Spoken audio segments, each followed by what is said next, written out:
It's my intent. Welcome everybody to the third class on Daniel. We'll start in chapter 2 tonight. It's my intent. I haven't absolutely decided it, and I have a couple of weeks before I have to absolutely decide it, but it's my intent that we're going to follow a chronological order in Daniel that takes us through Daniel chapters 1, 2, 3, and 4, and then after that we'll skip down to chapter 7 and 8, back up to 5 and 6, and 11, 10, 12, and 9 in that order that's on the board there. I could possibly change my mind on that, but that's what I want to do. And I'm going to try this week to resubmit the syllabus. If you're keeping up with your reading, then I won't mess that up, I think. But in resubmitting the syllabus, I'll change your reading assignments in the green book.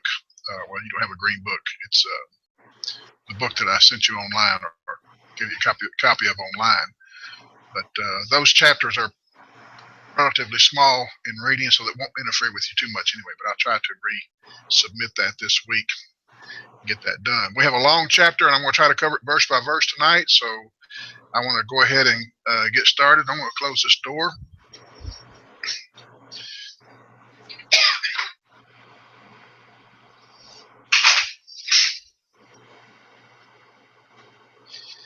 See if I got back in tune there. Yeah.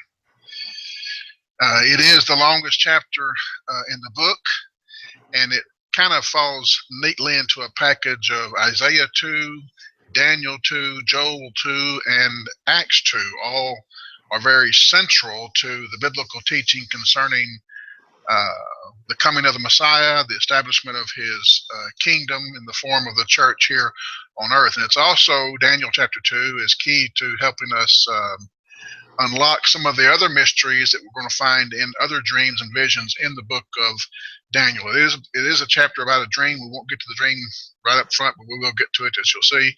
But some of the other chapters will expand upon this material that we'll cover tonight. In this chapter, we're going to be given basically an outline of what we know as world history, but to what Daniel, when he prophesied it, when he spoke these words, some of it he was living, it will unfold in his life at that time, but most of it is his future. It's his future, our history, and it's pretty specific. Chapter 2 doesn't get in too much of the specifics as much as some of the other chapters will, but we'll see that as we go on. The purpose is not a history lesson. It gives us a history lesson. It gives us an outline of world history, but that's not Daniel's point. Daniel is revealing to his Jewish audience, and we need to remember that he's writing to two groups of people, essentially, the Jews that were captive and the Jews who would read his material later on, and also the Gentiles, the pagans who would get his material, of whom Nebuchadnezzar was one. So he's writing to the Jews a message of hope. What do you think that message would be? They're in captivity. They felt like God has deserted them. They felt like God left them. God has punished them, and he's just written them off. What's a message of hope? Yeah, I have not forgotten. God has not forgotten. He is his kingdom is going to be established, and I think Daniel is going to. I know Daniel is going to point that out very clearly to them, and he'll speak to the pagan nations as well. The kingdoms of this world, he's going to tell them, are temporary. They're going to come and go. You'll see that, and there is, however, an eternal kingdom of which the true and living God is king, and he invites all nations, not just the Jewish nation, but all nations to it. So let's begin there in chapter 2, verse 1. Now in the second year of Nebuchadnezzar's reign, Nebuchadnezzar had dreams, and his spirit was so troubled that his sleep left him. Depending on when you begin Nebuchadnezzar's reign or start counting Nebuchadnezzar's reign, whether after the Battle of Carchemish or during the siege of Jerusalem when his father died, this could be Daniel's third year in training or the year after Daniel's training, which would be his fourth year. It depends on where you start that date. In either case, Daniel is still a young man, somewhere in the area of 20. He would be considered a novice in his field. If he has graduated, he has just graduated from this school that he has been enlisted in Babylon. It's going to be a 3-year school, so he's either in his last year or has just graduated, so he's still a novice. It's like a guy out of preaching school. He may have graduated and have his diploma, but he's still a novice at what he's trying to accomplish. That's Daniel here, and it's probably the reason why Daniel is not summoned at the first to interpret this dream. We find several groups of people there to interpret, or invited to interpret the dream. Daniel's not there. He comes into the picture later, and I think this is why. At any rate, Nebuchadnezzar is troubled by his dreams. Likely, in my mind anyway, it's only one dream, but he has the same dream, probably repetitively on several occasions throughout a span of time.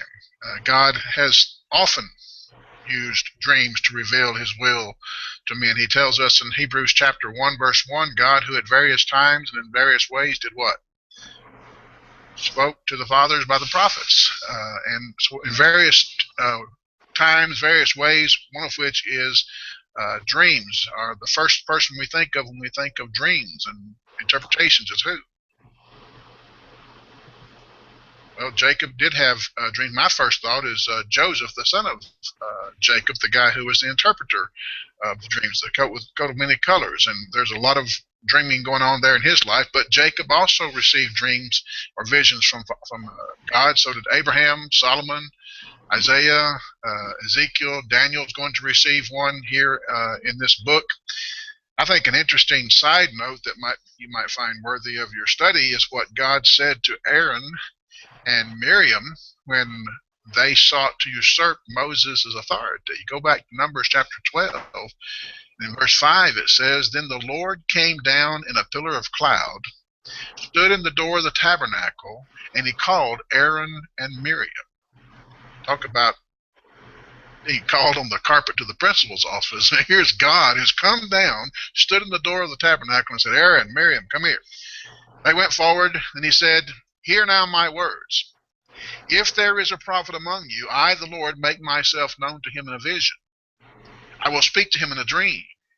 Not so with my servant Moses. He is faithful in all my house. I speak to him face to face, even plainly, not in dark sayings.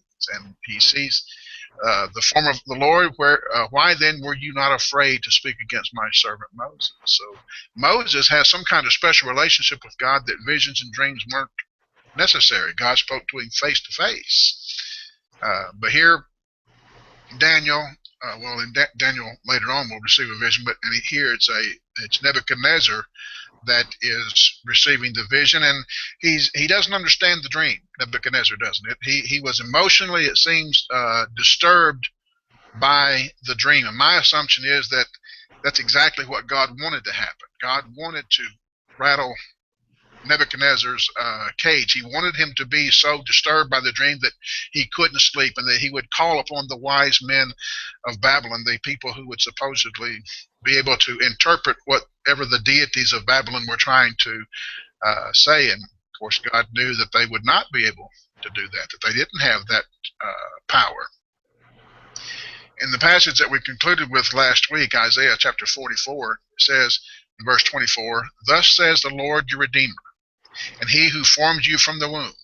I am the Lord who makes all things. I am the Lord who stretches out the heavens all alone, who spreads out the earth by myself, who frustrates the signs of babblers and drives diviners mad, who turns wise men backwards and makes their knowledge foolishness. So God knew that these wise men of Babylon would not be able to properly interpret this dream. All dreams, of course, are not divine, but when there is a divine dream given, an interpreter is necessary. Pharaoh had that dream. Didn't understand it, and so Joseph was needed to interpret. Nebuchadnezzar now has a dream. He needs an interpreter. With this dream, God's not only going to reveal the future, but with Nebuchadnezzar's reaction to the dream, God is going to show the Babylonians that their gods have no power. Didn't God do that with Egypt? When he is in a different way, I guess, but he one of the things he wanted to demonstrate in his relationship with Moses and Pharaoh was your gods are nothing. That's what those 10 plagues were about, demonstrating that they have no power. Here, God is going to kind of make that same drive with Nebuchadnezzar. Your gods haven't got the power that you think they do. As a result of this dream, Daniel will be promoted to a high place in Babylonian government. God will reveal the salvation that is to come to the Jews, will also come to the Gentiles as well, and God will project how he is going to set up a kingdom that will never be destroyed. In verse 2, we find the Babylon's Merlin wannabes, what I call them anyway. The king gave the command to call the magicians, the astrologers, the sorcerers, the Chaldeans, to tell the king his dream. So they came and stood before the king, and the king said to them, I have had a dream, and my spirit is anxious to know the dream. A lot of folks, commentators, will go into a lot of explanations of who magician, or what is a magician, what is an astrologer, what is a sorcerer, what is a Chaldean. I think it's pretty obvious they were just men who had these specialties, or supposedly specialties, where they were the king's advisors in various ways. They would use the stars, they would use science, or what they called science. They would rattle the bones, so to speak, shake the bones to interpret. They would use, as one king did in the Old Testament, arrows. They would pull out an arrow, or pull out an arrow and see whose name was on it and see which way they would go. They would read the internal organs of animals. They would use unusual but normal events to indicate whether or not a god was speaking, like crossing a black cat crossing your path. That's something the gods are saying something to you, and we have interpreted that throughout the years. That's what. It's bad luck. You don't want a black cat to cross. People will turn around because a black cat has crossed their path, and so that was evident back then. We get that today from thousands of years of superstition, and they believed it very much then. Even, I'm not superstitious in any way, but every time I see a black cat cross my path, it makes me think.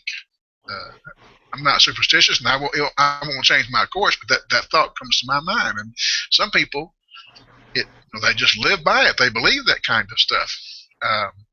Anyway, that kind of stuff was commonly used by kings and leaders. And these men were used as advisors in matters of war and matters of policy and things of that nature. He said he was anxious there in verse 3. According to Strong's, the word anxious means to tap, to beat regularly, to impel, to agitate, to trouble. My wife accuses me of that often, and I think I'm often guilty. I agitate her. I do it on purpose. I maybe trying to get her attention or whatever, maybe to amuse her, and she pretends not to be amused, and she pretends not to give me her attention, but I still agitate her. Well, that's what this dream is doing. If you persistently clink on a glass or tap on a table, if I just do it two or three times, it's not going to bother you. But I just keep doing this all the way throughout the class, you're going to get tired of me doing this. Well, that's what this dream was doing to Nebuchadnezzar. He says, I'm anxious because it's tapping on me. It won't leave me alone. Nebuchadnezzar, I think, knew what the dream was. I'm convinced of that. He didn't understand the dream. I think he could have told Daniel, he could have told these wise men, this is what it was. I saw it, but I didn't understand it. Nebuchadnezzar was no wizard's fool, however. If he had told the men the dream, what are they going to do? Well, they're going to give an interpretation. It doesn't mean that they know what the interpretation is or that the interpretation is correct. Their jobs depend on it, and later on we'll find their lives depend upon it. So they're going to come up with something, right or wrong. They're going to come up with something. And Nebuchadnezzar, I think, is no fool. He knew that. I think he knows the dream. Some people will, there'll be a lot of commentators, I don't know about this one that you got here, but a lot of commentators that you'll read will disagree with that he didn't know what the dream was, and Daniel has to reveal to him what the dream was and what's its interpretation. But I think he knew the dream. He just didn't know what it meant, and it was bothering him. because it kept coming. It was a recurring dream. It kept nagging at him. It bothered him. Verse 4, the Chaldeans spoke to the king in Aramaic. O king, live forever. Tell your servants the dream, and we will give the interpretation. Beginning with the word Aramaic in your Bibles, from that point through the end of chapter 7, the text is actually in Aramaic. The Bible is typically written in Hebrew, but Daniel will find Aramaic sections. This is one of them. It starts here and goes through the end of chapter 7. Why he did it that way, there's 1,000 different guesses. I'm not going to give you mine because I don't really have one, and it would be a guess. Dream interpretation is a pretty safe activity for those who wish to predict for the purpose of gaining money or power. You can go to the circus or the fair or something like that, and you'll always find somebody out there with a crystal ball, and they're going to tell you your future and all of that stuff. What's their purpose?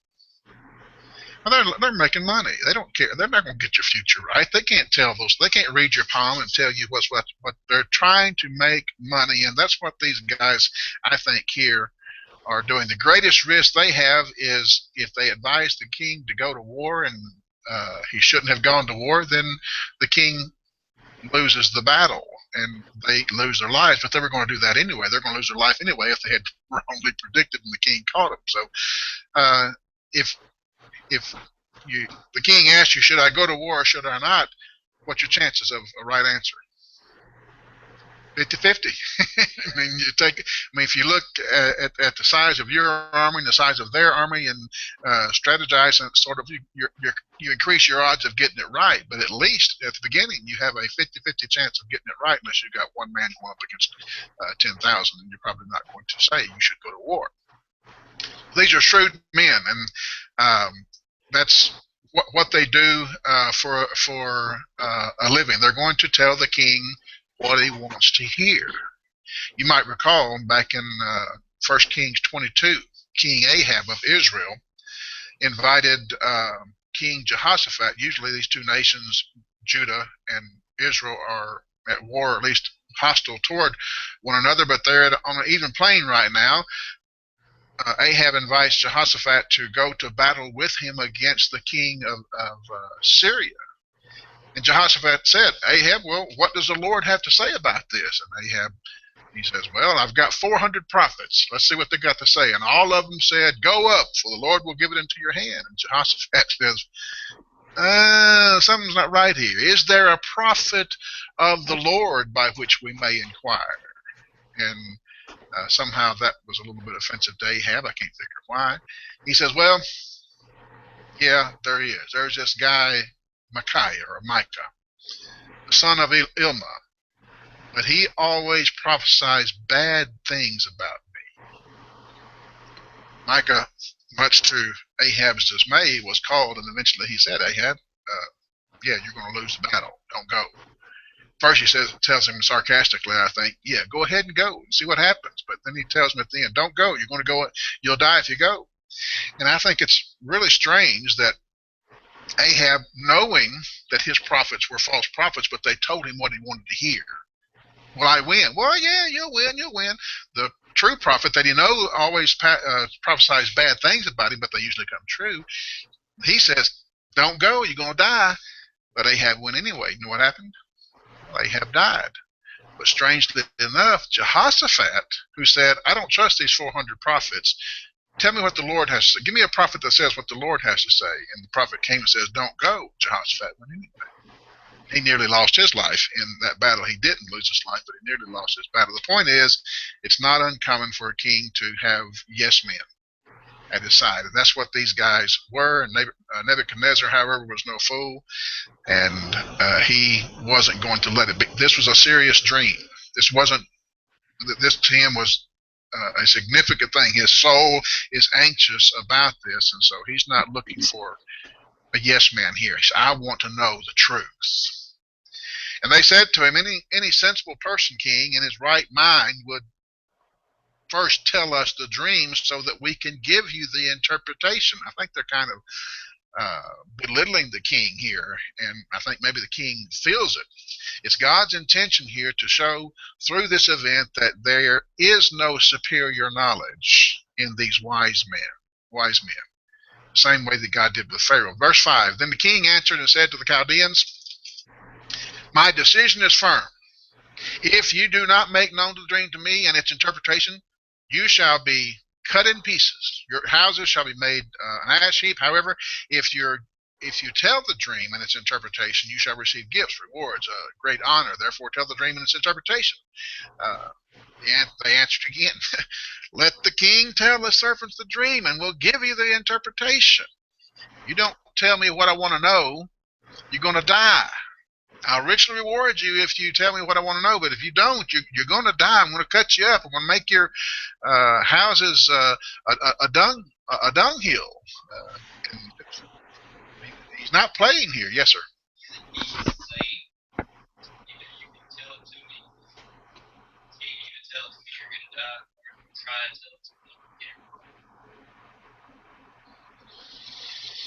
Say it again now. You think he's telling this man, you attempt to tell me, get it wrong, you're going to die, or you don't know you're going to die? I think he's, in my opinion, he's telling me, if you don't come up with the dream and its interpretation, you're going to die. He knows the dream. I think he must in his mind know the dream, or else how would he know if they got it right or not? In my mind, that's how it works. But there are other commentators a lot smarter than I am that will say, no, he didn't know the dream, and he obviously didn't know the interpretation. But if he doesn't know the dream, then they can just make up something and say, well, this is what you dreamed, and then this is what it means, and he's no better off. So I think...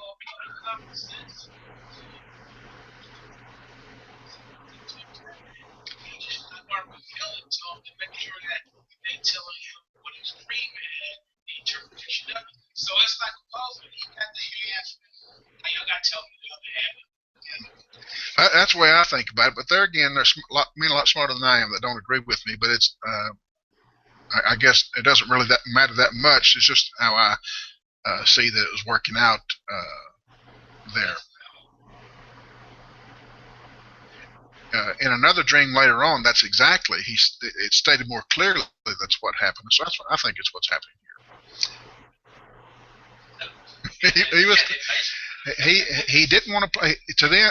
To me, it outlines or highlights the idea that this was really bothering him deep down in his heart, deep down in his soul. This is an important dream, and he wants them to know that this is important. This has to do with something important. I don't know what, but I know it's important. So we need to get this right. So I want you to tell me the dream, and that if you are in connection with the gods like you say you are, this is a piece of cake. This is what I pay you for, guys. That's right.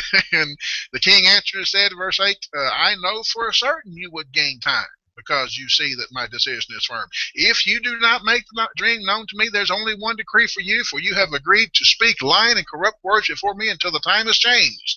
Therefore, tell me the dream, that I shall know what, and I shall know that you can give me its interpretation.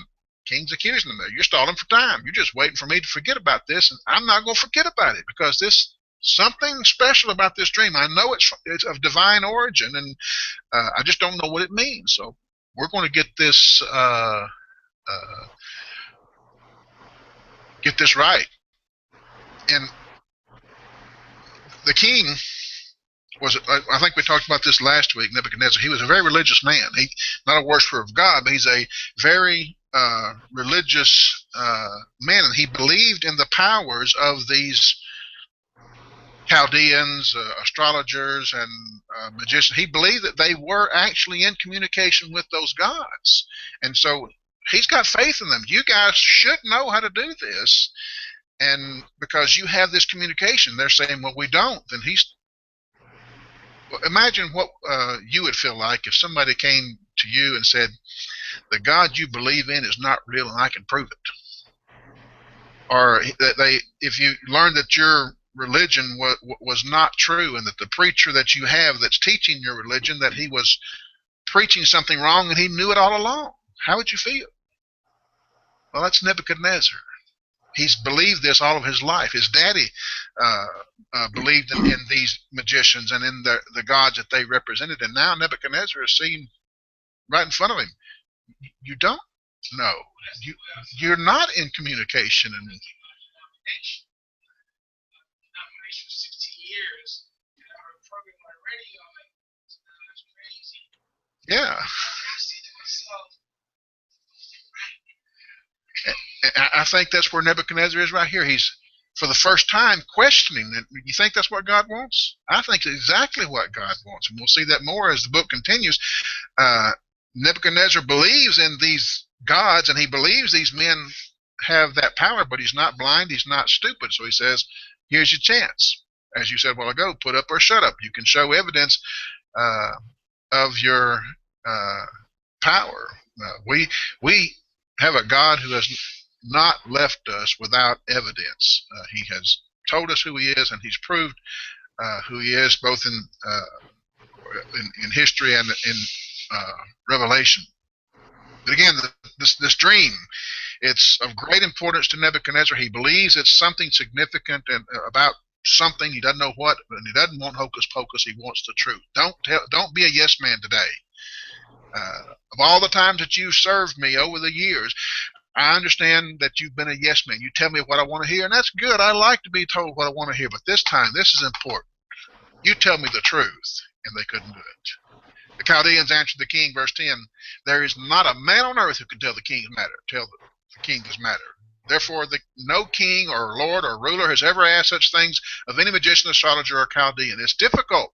It's a difficult thing that the king requests, and there is no other who can tell it to the king except the gods whose dwelling is not with flesh. For this reason the king was angry, furious, and gave a command to destroy all the wise men of Babylon. So they confessed.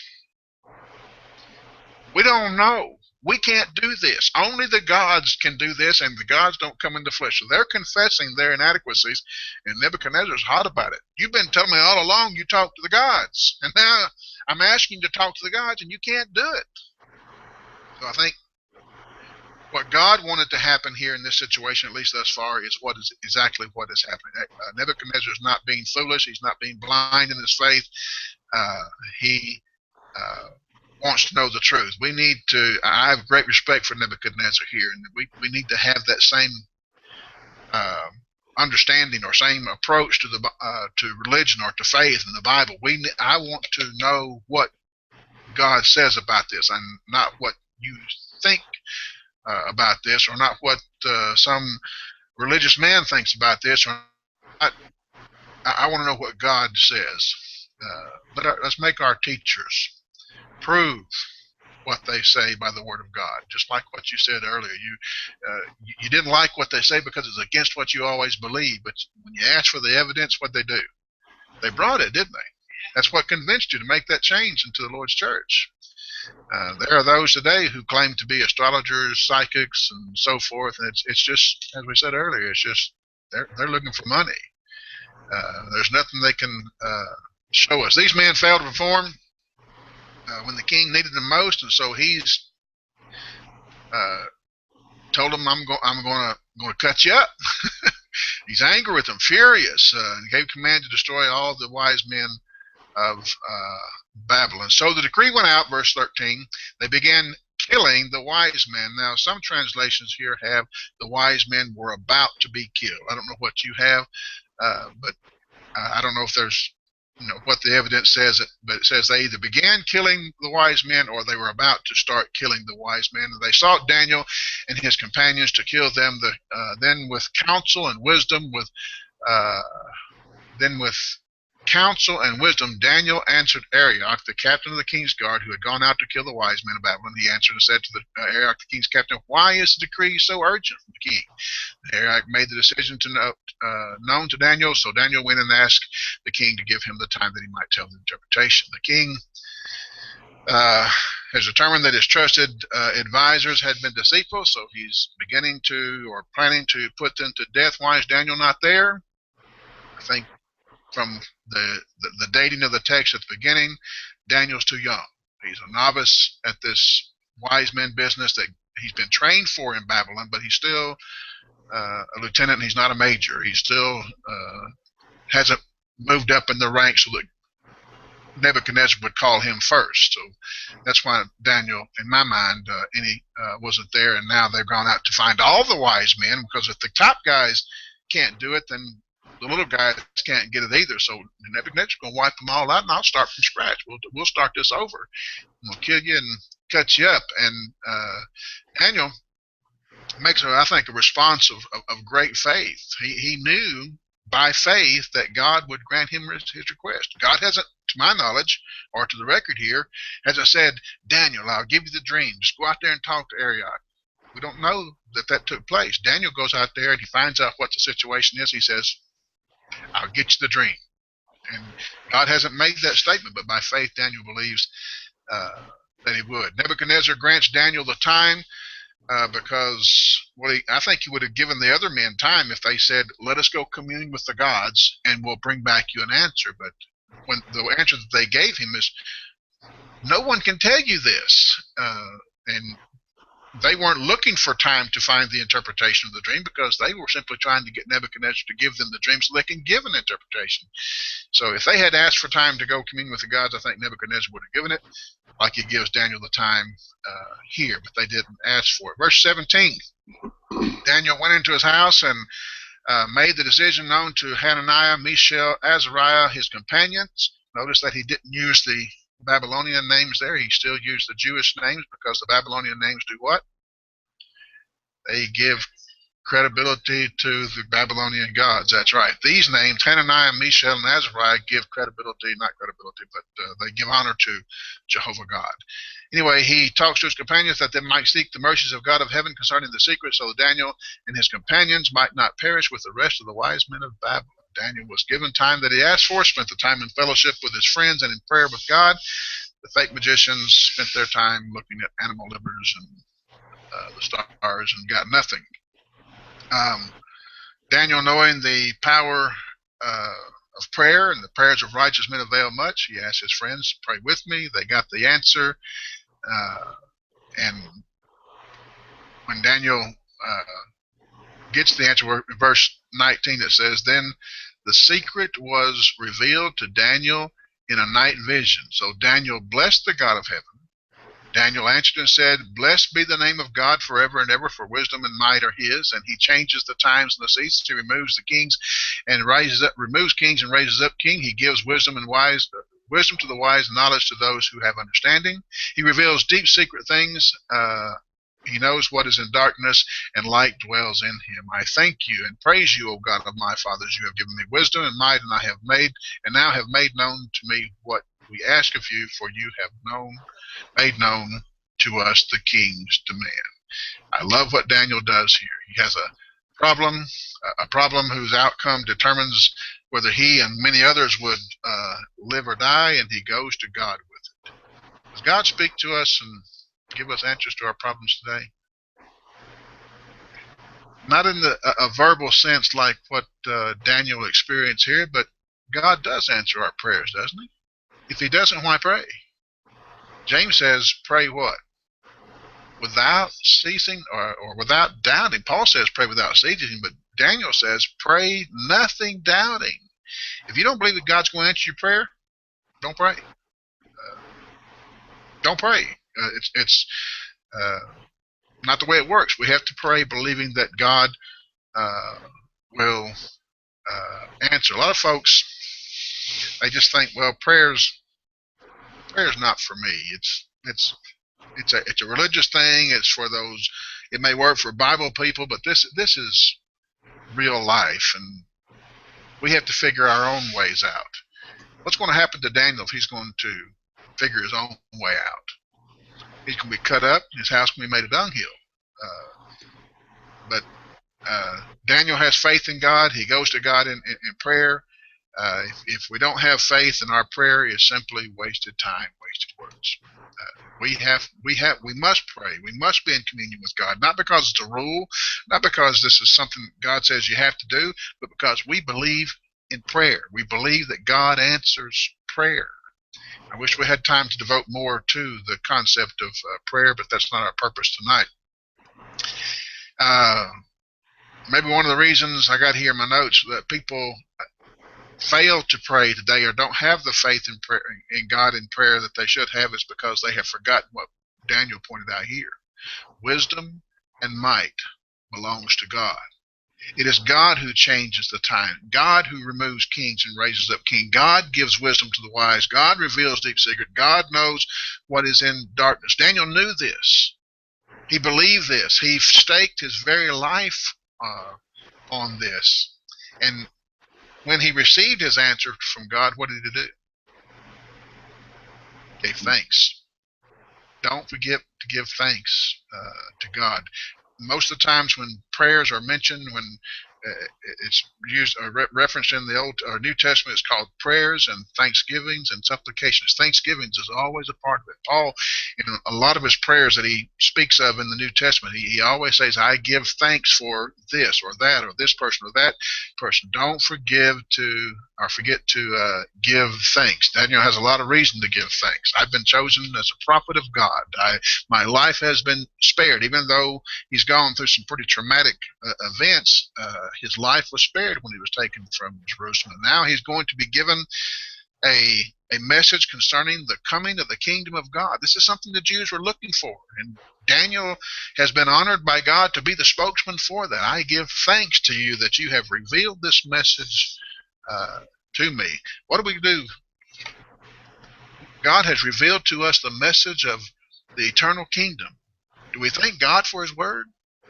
Do we thank God for the fact that he has, over the 2,000 years, when Paul said to Timothy to deliver this to men who will deliver it to other men, God has caused that to happen in your life. God saw you coming 2,000 years ago, and he has sent a chain of events that brought salvation, not only salvation, but brought the word of God to you. Are you giving thanks to God that he brought the word to you, the message of the kingdom to you? Daniel gives thanks that God gave him this message. Yes, sir.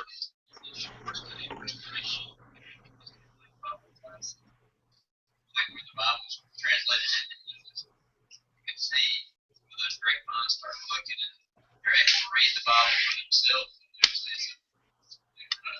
It's not right. That's right. And it's, God has been working in time, and I think that's part of the. I think it's the theme here in Daniel, and it needs to be a continued theme in our lives. God is in control. God knows what he's doing. Now, maybe we don't always understand what God's doing, but God does. In Butler's, in the book that I assigned you to read, in his comments here, he talks about how God acts in ways that he permits, pointing out that nothing, even evil things that happen without God's consent or God's control. He uses as an example in the book David's numbering of Israel. Was it by David was not supposed to number the tribes. Why? Or number the people. Why? Well, the reason was because if you count your army, then your faith will be in how many people you have in your army rather than in God. So don't count. But David counted. Was it by provocation of God or Satan? The scriptures say that it was both. So what's the understanding there? And I think it is that Satan provoked him to do it, but God allowed it. God didn't restrain Satan from doing that, and because God is in control, it's said that God provoked David to do this, not because he was enticing David to sin, but because he allowed Satan to do that. Joseph gives the same idea in his comment to his brothers when he says, you intended it for evil, but God what? Intended it for good. The prophet Habakkuk kind of stumbled onto this problem when he asked God, what are you going to do about Judah? I mean, they're rebellious and evil and wicked. And they list off all these horrible things that they're doing. And God told him, well, this is what I'm going to do. I'm going to use Babylon, this evil nation of Babylon, to come and do this. Habakkuk, how are you going to do that? How are you going to use an evil nation to come and punish your people? Well, did you not tell me that the people were evil? And God is going to, he can use, without compromising his holiness, he can use the evil that men do to accomplish good. If there are no good and God's going to use good and godly men to accomplish his purpose. But if there are no good and godly men to accomplish his purpose, is God still going to accomplish his purpose? Yes, sir. He's going to accomplish his purpose. Will be done. His will be done, even if it's through the agency of evil men. Paul, when he was the Saul of Tarsus, the Bible doesn't specifically state that God caused this, but I think there's something too that God needed the people to go into all the world, and they weren't going. They were staying in Jerusalem. So what happened? Well, Saul of Tarsus came in and started persecuting Christians, and it scattered them throughout the world, and began the accomplishing of God's purpose. Anyway, back to the text. We need to move on because we're running out of time. Verse 24. Therefore Daniel went to Arioch, whom the king had appointed to destroy the wise men of Babylon. He went and said thus, destroy not the wise men of Babylon. Take me before the king. I'll tell the king the interpretation. Arioch quickly brought Daniel before the king and said to him, I have found a man. Well, actually, Daniel found him. At any rate, I have found a man of the captains of Judah who will make known to the king the interpretation. The king answered and said to Daniel, he's kind of pushed Arioch aside, whose name was Belteshazzar, are you able to make known the dream which I have seen in its interpretation? Daniel answered in the presence of the king and said, the secret which the king has demanded the wise men, the astrologers, magicians, soothsayers cannot declare to the king, but there is a God in heaven. I like what Daniel did there. He didn't take credit for himself. He said, there is a God in heaven who reveals secrets, and he has made known to King Nebuchadnezzar what will be in latter days. This dream, he says, Nebuchadnezzar, God has given you so that you can know what's going to happen in latter days. Your dream and the visions of your head on your bed were these. Daniel's a humble preacher.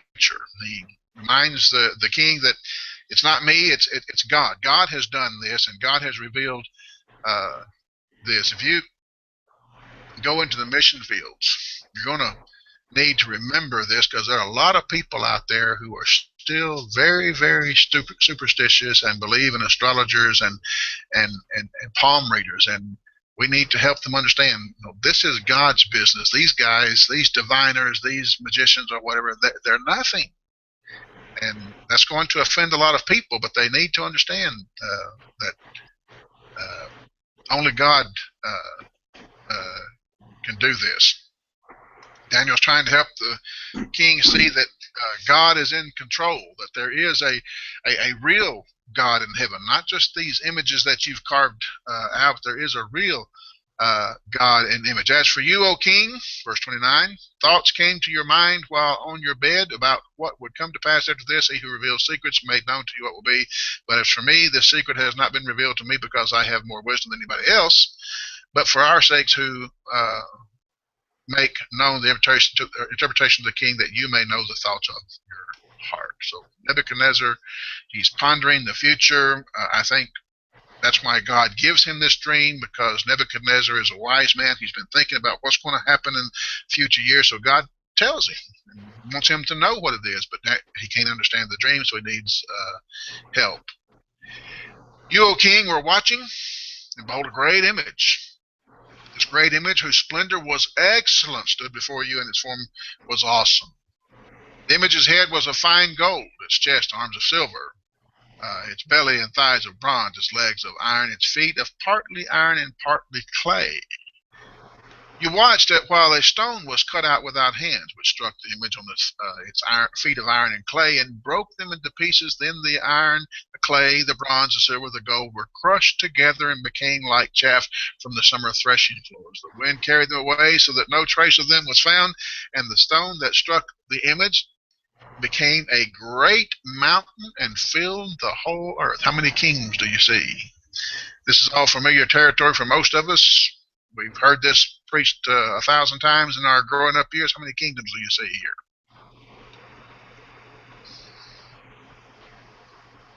Everybody says 4. There's 5 kingdoms. Never forget, there's 5 kingdoms. 4 of them are worthless. 4 of them are going to be destroyed. 4 of them are going to be turned to dust. There's 5 kingdoms. There's 1 kingdom God wants us to see here. The image turns out to be nothing. Don't forget what the image was. Nothing. It's the stone that's important, and it represents what? Kingdom of God. There's my sermon for Daniel chapter 2. Don't forget that there's 5 kingdoms here, 4 are worthless. We spend too much time on an emphasis on the image, talk about the great gold head and the silver and the bronze and the iron, and there are things there that we need to talk about. Daniel spends a lot of time talking about it, so we need to talk about it here. But the point of the dream is that the stone cut out without hands came and destroyed the image. Don't forget the point of the dream. It's not the image, it's the stone that was cut out without hands. Don't underestimate the emphasis of the stone, the mountain that took over overcame the whole world. World leaders have always, even if they don't know the Bible, they've always emphasized the image. Look how great we are. Talking about the United States of America, talking about Rome in its time or Babylon in its time. Look how great the image is. No. It's the kingdom of God that's great. These images, these heads of gold and silver, arms and so forth, all that is rubble. It's going to turn to dust, nothing. No matter what it represents, what time it represents, it's still going to turn into nothing. It's the image or the stone we need to keep in our minds. This is the dream, verse 36. Now we'll have the interpretation of the dream. You think that Daniel has the king's attention? Yeah, this man is in my head. He saw what I saw. No one else in all the earth, all my magician says, no one else can do this. No one can do this. But here, this man is in my head. He told me what I saw. You, O king, are king of kings, for the God of heaven has given you a kingdom, power, strength, glory. And wherever the children of men dwell, beasts of the field, and the birds of heaven, he has given them into your hand, and you are made ruler over them.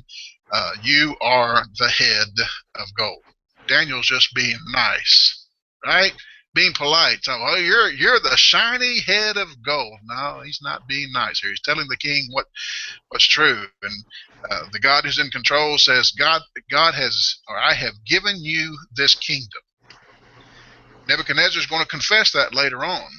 But God is saying, I've given you this kingdom. I've given you power. I've given you strength. I've given you glory. And I think Nebuchadnezzar is soaking this up right now because he's already learned that Daniel's is something else, because nobody else could give the dream, much less its interpretation, but Daniel has given the dream, so I'm going to pay attention to the interpretation. What do you got to say, Daniel? Well, first of all, that head of gold, it's you. God has brought you to this position, but here's where it gets ugly, or could have gotten ugly. It's not ugly, but it could have gotten ugly because Nebuchadnezzar wants to be the head of gold, but Daniel's going to say, you're not going to hang around forever. After you're going to die. After your kingdom, your kingdom's going to go away. After your kingdom, another shall arise inferior to yours. Then a third kingdom of bronze, which shall rule over all the earth. Verse 40. And the fourth kingdom shall be as strong as iron, inasmuch as iron breaks in pieces and shatters everything in the iron, like iron crushes. That kingdom will break in pieces and crush all others. Whereas you saw the feet and toes partly of potter's clay and partly of iron, the kingdom shall be divided, yet the strength of iron shall be in it, just as you saw the iron mixed with ceramic clay. Verse 42, as the toes of the feet were partly of iron, partly of clay, so the kingdom was partly strong and partly fragile. As you saw iron mixed with ceramic clay, they mingle with the seed of men, but they will not adhere to one another, just as iron does not mix with clay. So Daniel is prophesying of 4 world empires that would be raised up, and each one of these empires will make contributions to the fullness of time. Now, a lot of commentators will go into this is what Babylon contributed to the fullness of time. This is what Persia contributed to the fullness of time. This is what the Greeks contributed to the fullness of time. And there's a lot to that, but that's all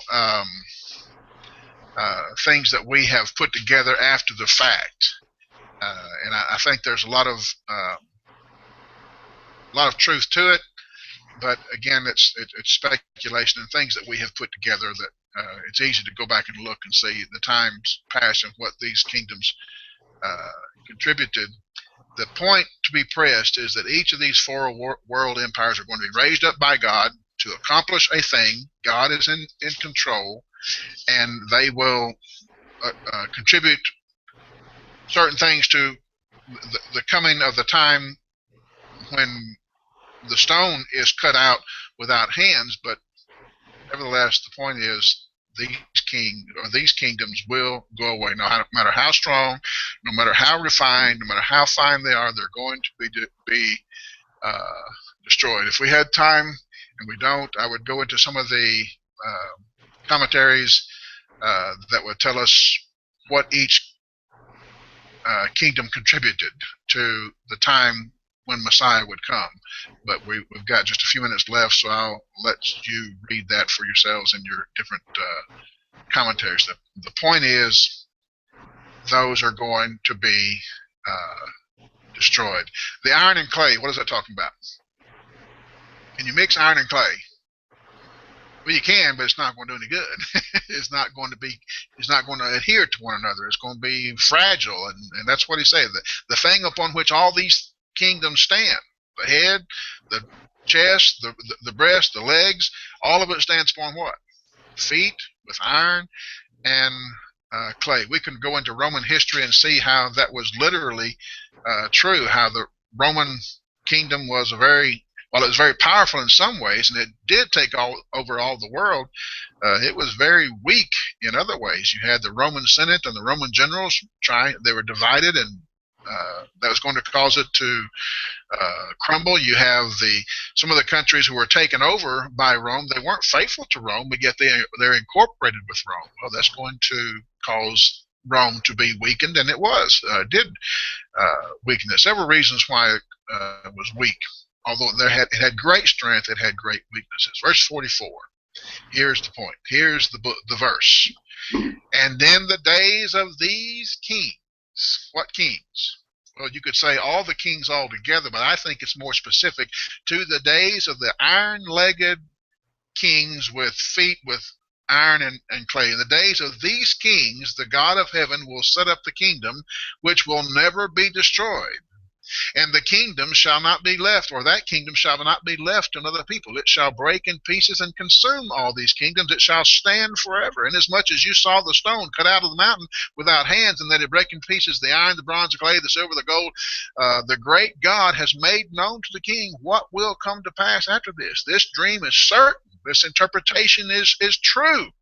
The days of these kings, I think it's a specific reference to the Roman kingdoms. And when we get into history, or move forward into history, we'll find Christ came and set up the kingdom when? In the days of the Roman kings. That's when it happened. And now it's easy for us to look back in history, but Daniel's looking into the future and said, at the fourth kingdom, maybe Daniel doesn't know it's Romans, but he says they're going to come a fourth kingdom. They're the iron kingdoms. They're the ones to feet with miry clay. During that time, God's going to set up a kingdom that will never be destroyed. All these will be destroyed, but that one's not going to be destroyed. And we know the church, the Lord's kingdom, was set up on the day of Pentecost, AD 33, during the reign of Tiberius Caesar, one of the Roman emperors. And Jesus is sovereign over that kingdom and shall remain as such until he comes again. 1 Corinthians 15:24, then comes the end when he delivers up the kingdom to God. When he does what? When the end comes, Jesus is going to deliver the kingdom where? Back to God the Father, which means the kingdom is now in possession of whom? Jesus. Now the premillennialists, we haven't got into a lot of that so far, but the premillennialists say that when Jesus comes again, he's going to set up his kingdom. Paul says when he comes again, he's going to deliver the kingdom back to the Father. And when he puts into all rule and authority and power, for he must reign. He must reign. He's now reigning, and he must reign till he puts all enemies under his feet, the last enemy of which is what? Death. When death is destroyed. Verse 27, 1 Corinthians 15, God has put all things under Jesus' feet, but when he says all things are put under him, it's evident that he who put them under him is accepted. Now, when all things are made subject to him, the Son will himself be subject to him who put all things under him. So, a time is coming. The Lord is coming again, but that's not what Daniel's talking about here. Daniel's talking about when the Lord is coming the first time. This will become more clear when we get to Daniel chapter 7, so I'll leave that for then. Here we need to understand the kingdom will be forever. It will never be under the rule of mortal men. I'm sorry, the Pope is not king of the church. He's a man. This is Jesus who is king, and it will never be given to another or to people. The kingdom exists now. Paul said, or the Hebrew writer says, therefore we are receiving a kingdom. Hebrews 12:28. We are now receiving a kingdom which cannot be shaken. Hebrews chapter 12 is a powerful passage, and there's some shaking going on in Hebrews chapter 12, and it'd be an interesting study if you were to look into it to see what is the shaking. There's 2 or 3 shakings going on. This kingdom cannot be shaken. Let us have grace by which we have may serve God accepted. Colossians 1:13. He has delivered us from the power of darkness, from the reign of darkness, and conveyed us where? Into the kingdom of his dear Son. So we have the kingdom now. Daniel's prophecy has come true. Verse 46, the kingdom, King Nebuchadnezzar fell. We'll go back into this again when we get into, I think, Daniel, just later chapters that Daniel's going to be more specific in this, so we'll talk about that more then, because this chapter is so long, we need to move on because I've got 4 minutes left. King Nebuchadnezzar fell on his face, prostrate before Daniel, and commanded then that they should present an offering and incense to him. Some people say that Daniel here accepted worship, so therefore Daniel can't be a real prophet of God. This is one of the places where the critics go to and say this is all hocus pocus. It's not really true. If Daniel were a prophet of God, he would have said, you can't worship me. Well, we don't know that Daniel accepted this worship. We know that Daniel or Nebuchadnezzar offered it, and it may not be worship to him as a god. It may just simply he's paying him honor. He laid prostrate before him, paying him honor because, wow, look what you did. But at any rate, there's no indication that Daniel accepted reverent worship from Nebuchadnezzar, and we'll find that's not what Daniel would do. That's not his character. Verse 47, the king answered Daniel and said, truly, your God is the God of gods. What a confession. It becomes stronger in chapter 4, but here it's just a powerful confession. Here, among all the gods, if you could take a picture, if you look in your books that I've assigned you to read, the introduction part of it where he describes the city of Babylon, go back and read that again and see what tribute they paid to the gods of Babylon. And here he says, truly your God, Daniel, among all these gods that we have give honor to, your God is the God of gods, Lord of kings, revealer of secrets, since you have come and revealed this secret. I think it's a powerful thing that a pagan king would say. Verse 28, the king promoted Daniel, gave him many gifts, made him ruler over the province of Babylon, chief administrator over all the wise men of Babylon. I bet you they didn't like that. And we'll find out later on they did not. And Daniel petitioned the king and said, and he set Shadrach, Meshach, and Abednego over the affairs of the province of King of Babylon. So here Daniel does go with the Babylonian names. It's the ones by which the king knew them, because king would never have chosen to know them by their Jewish names. Any comments or questions? I got done with 2 minutes to spare and 42 verses. I've never done that before. Any comments or questions on Daniel chapter 2? Daniel, I didn't see you come in there. How you doing? Doing pretty good. How are you? All right, I'm good. It's good to have you with us tonight. I was actually watching it on YouTube at first because I couldn't figure out how to get into the Google Hangout call. The invite didn't show up for me at first. Okay, I don't know if I'm doing something wrong there. I'll try to.